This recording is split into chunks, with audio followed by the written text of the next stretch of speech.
بسم اللہ الرحمن الرحیم۔ السلام علیکم، دس از ڈاکٹر سعدیہ نثار احمد۔ آج کا ہمارا ٹاپک ہے دل کی دھڑکن کا اچانک بے ترتیب ہونا،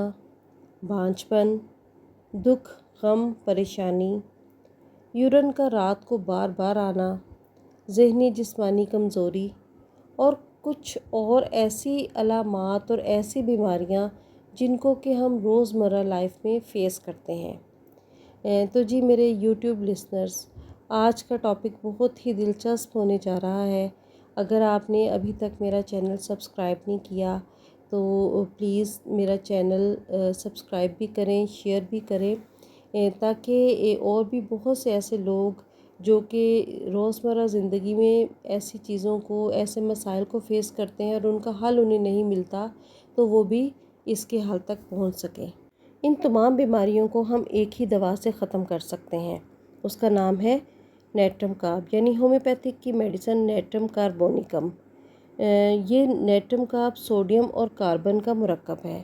یعنی سوڈیم کاربونیٹ یا سوڈا کرسٹلز انآرگینک کمپاؤنڈ ہے۔ اس کا فارمولا Na2CO3 ہے۔ اس کے تمام اقسام آرڈرلیس اور وائٹ ہوتی ہیں۔ یہ واٹر سولوبل سالٹ ہے۔ اب ہم نیٹرم کارب کے ڈیزیزز اور اس کے سمٹمز کی بات کرتے ہیں، اور ایک ایسا سمٹم جو کہ آلموسٹ ہر گھر میں ہر فیمیل اس سے سفر کرتی ہے، وہ یہ ہے کہ نیٹرم کارب کی مریضہ کو ہلکے شور سے بھی جسم پر کپ کپی طاری ہو جاتی ہے، یہاں تک کہ کاغذ کی سرسراہٹ سے بھی دل کی دھڑکن بے ترتیب ہو جاتی ہے۔ نیٹرم کارب کا مریض ان خاص علامات سے فوری طور پر ہی پہچانا جاتا ہے۔ ایک عجیب بات اور سب سے اہم سمجھنے کی بات یہ ہے کہ شور خواہ کتنا ہی بلند کیوں نہ ہو، لیکن اگر ایک ہی سطح پر جاری رہے تو اسے کوئی تکلیف نہیں ہوتی، یعنی آوازوں کی انٹونیشن مریض کے اعصاب پر بہت برا اثر رکھتی ہے، یعنی شور بہت تیز ہو یا اگر وہ شور میں ہی سروائیو کر رہی ہے تو وہ بہت زیادہ یہ چیز اس کے لیے بہت زیادہ تکلیف دینی ہوتی، لیکن اگر اچانک خاموشی میں شور پیدا ہو جائے یا اس کو کوئی اونچی سی آواز کے ساتھ ڈرا دے، اچانک کوئی دھماکہ ہو جائے، تو یہ چیز نیٹرم کارب کی مریضہ کے لیے انبیئریبل ہوتی ہے، اور وہ عام مریضوں کی نسبت بہت زیادہ اس پہ اس کے اثرات اس کے جسم پر آتے ہیں۔ اور ایسا بھی ہوتا ہے کہ سم ٹائمز اگر ایسے مریض کو ڈرا دیا جائے تو اس کے دل بند ہونے کا بھی اندیشہ ہوتا ہے، اس لیے اس لحاظ سے ایسے مریض کے لیے بہرحال انسان کو محتاط رہنا چاہیے۔ اور نیٹرم کارب کے پیشنٹس کی بیماریاں اگر کرونک ہو جائیں تو وہ اپنے گھر والوں سے بھی اجنبیت محسوس کرنے لگتا ہے، یعنی اسے ہر ایک سے دوری کا احساس ہونے لگتا ہے۔ اور یہ چیز اگر آپ اس کا اندازہ لگائیں، یعنی جو ڈاکٹرز حضرات ہیں وہ مینٹل اسٹیٹ آف مائنڈ کو سمجھ سکتے ہیں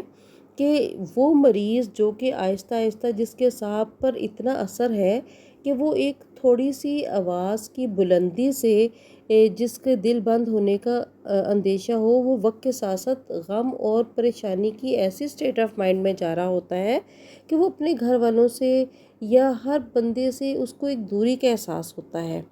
اور اس کے تعلقات میں بھی دوسرے لوگوں کے ساتھ ایک کمی سی آ جاتی ہے، اور یہ کیفیت اگر بڑھتی چلی جائے تو وہ تمام انسانوں سے بیزار اور لا تعلق ہو جاتا ہے، اور وہ کسی کو برداشت نہیں کرتا۔ خوف کی بجائے بیزاری نمایاں ہو جاتی ہے۔ حالانکہ اگر یہی ایکیوٹ کنڈیشنز ہوں تو مریض کو ایک خوف کی کنڈیشن محسوس ہوگی کہ وہ ہر چیز سے ڈرے گا، زیادہ چینج آف سین سے، چینج آف ویدر سے، چینج آف وائس سے، ہر ایک چینج سے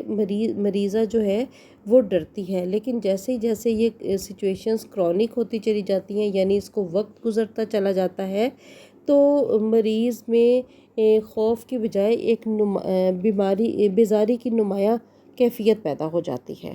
نیٹرم کارب کے مریض میں یورین انفیکشن پائی جاتی ہے، تو اس طرح ہے کہ جیسے ہی اس کو یورین انفیکشن ہوتی ہے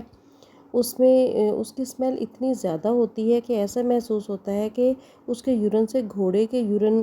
جیسی بدبو آ رہی ہے، اور اس کے علاوہ پیشاب کی بار بار حاجت بھی محسوس ہوتی ہے۔ ہر تھوڑی دیر کے بعد اس کو ایسا محسوس ہوتا ہے کہ بلیڈر میں یورین موجود ہے اور اس کو خواہ وہ کم مقدار میں ہی یورین کرنے کے لیے کیوں نہ جائے، لیکن اس کو واش روم جانا پڑتا ہے اور یورین کرتے ہوئے ایک برننگ سینسیشن بھی ہوتی ہے۔ نیٹرم کاپ کا مریض زیادہ تر غمگین اور پریشان ہی رہتا ہے، مسلسل غم کے خیالات میں ڈوبا رہتا ہے، حوصلہ پست ہو جاتا ہے اور سوچنے سمجھنے کی صلاحیت مفقود ہو جاتی ہے، ذہن کمزوری کی طرف ہوتا ہے اور ویکنس اتنی زیادہ بڑھ جاتی ہے کہ سم ٹائمز تو سر بھی ایسے محسوس ہوتا ہے کہ گردن کو کھڑا کرنا مشکل ہو گیا ہے۔ موسم کی تبدیلی، سردی، تمام چیزیں اس کے لیے ناقابل برداشت ہوتی ہیں۔ بادلوں کی گھن گرج کے ساتھ بہت بے رحمی محسوس کرتا ہے۔ موسیقی سے بھی تکلیفیں بڑھ جاتی ہیں، کچھ مخصوص لوگوں کو برداشت نہیں کر سکتا۔ کھانا کھانے کے بعد بد مزاجی اور چڑچڑا پن آ جاتا ہے اور معدے پہ بوجھ بھی محسوس کرتا ہے۔ ذرا سی بھی ذہنی تھکاوٹ سے سر درد ہو جاتا ہے یا سورج یا گیس کی روشنی میں یہ بڑھ جاتا ہے اور اس کے ساتھ ہی ساتھ چکر بھی محسوس کرتا ہے۔ جسمانی یا ذہنی محنت سے تکلیفیں بڑھتی ہیں اور بہت کمزوری محسوس ہوتی ہے، چلتے ہوئے بعض اوقات لڑکھڑانے لگتا ہے اور مسلز میں بڑی اینٹھن سی محسوس ہوتی ہے۔ سرد ہوا کے جھونکے سے نفرت پائی جاتی ہے، حالانکہ اس کو عمومی طور پہ سردیوں سے کوئی اتنی زیادہ مسائل پیدا نہیں ہوتے، لیکن چینج آف ویدر سے ہی اس کے اندر ایک تکلیف کا احساس ہو جاتا ہے۔ نیٹرم کاپ میں آنکھوں کے سامنے سیاہ رنگ کے دھبے آتے ہیں اور آنکھ کھلنے پر نظر دھندلی محسوس ہوتی ہے، آنکھ میں سوئیاں چبھتی ہیں، جلن ہوتی ہے اور اس کے ساتھ ہی ساتھ اس کے منہ پر بھورے تل، پیلے دھبے اور کیل بن جاتے ہیں۔ اوپر کا ہونٹ سوجا ہوا محسوس ہوتا ہے اور چہرے کا رنگ زرد ہو جاتا ہے اور آنکھوں کے گرد نیلے حلقے پڑنا شروع ہو جاتے ہیں۔ نیٹرم کاپ کے مریض کا سٹمک بھی بہت زیادہ حساس ہوتا ہے اور چھونے سے اس کو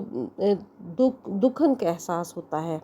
ٹھنڈا پانی پینے سے تکلیف بڑھ جاتی ہے اور عام طور پہ اس کی تکلیفات میں اضافہ صبح 5 بجے ہوتا ہے اور اس ٹائم پہ اس کو بھوک کا احساس بھی ہوتا ہے، کمزوری بھی محسوس ہوتی ہے اور اداسی کا ایک دورہ بھی پڑتا ہے۔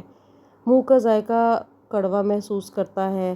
اور دودھ پینے سے اس کو اتنی زیادہ ایگراویشن ہوتی ہے اور اتنے زیادہ طبیعت خراب ہوتی ہے کہ ساتھ ہی ساتھ اسے ڈائریا بھی شروع ہو جاتا ہے۔ نیٹرم کاپ کی کھانسی خشک ہوتی ہے جو کہ ہمیشہ گرم کمرے میں داخل ہونے سے بڑھ جاتی ہے، حالانکہ عام طور پہ سردیوں میں کھانسی گرم کمرے میں جانے سے کم ہوتی ہے، لیکن نیٹرم کاپ کے مریض کی خاص علامت یہی ہے کہ وہ گرم کمرے میں داخل ہونے سے اس کی کھانسی بڑھتی ہے اور سینے میں بائیں جانب سردی کے ساتھ کھانسی میں اور بھی اضافہ ہو جاتا ہے۔ رات کو بائیں جانب لیٹنے سے، سیڑھیاں چڑھنے سے دل کی دھڑکن میں اضافہ ہوتا ہے اور یہ سب چیزیں تقریباً اس کو صبح کے ٹائم میں ہی تکلیف دیتی ہیں۔ اس کے علاوہ نیٹرم کاپ کے مریض میں ایک چیز اور یہ ہے کہ اس کے گلے میں نزلہ گرنے لگتا ہے اور ناک میں یا تو السرز بن جاتے ہیں یا پھر نزلہ جمع رہتا ہے۔ اس چیز کے لیے بھی نیٹرم کاپ بہت ایفیکٹو مانی جاتی ہے کہ نیٹرم کاپ میں ناک کی بیرونی سطح پر نہیں بلکہ اندر ہی اندر زخم بنتے ہیں اور ساتھ ہی ساتھ گلے میں خراش کا ایلیمنٹ بھی پایا جاتا ہے۔ اس کے ساتھ جب ناک میں زخم بنے تو منہ میں بھی زخم اور چھالے بن جاتے ہیں۔ لیکٹیٹنگ مدرز میں اگر منہ میں چھالوں کا رجحان پایا جائے تو نیٹرم کاپ اس کی بہترین دوائی ہوتی ہے۔ جن عورتوں کو دائمی لیکوریا کی تکلیف ہوتی ہے ان کے بانجھ پن کے لیے بھی یہ بہت مفید ہوتی ہے۔